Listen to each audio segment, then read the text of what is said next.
Ito na mga ka-DIY yung ginawa kong solar fan na nilagay ko sa ibabaw ng aking hat.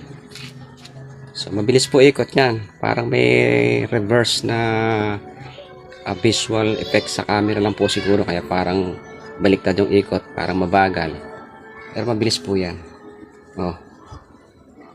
Minsan parang nagre-reverse. Oh.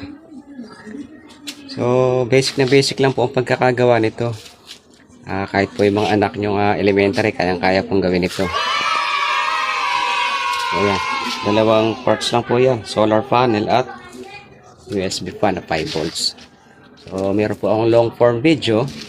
Kaya kung gusto nyo matutunan kung paano ito ginawa, puntahan nyo lang po yung long form video ko na yon.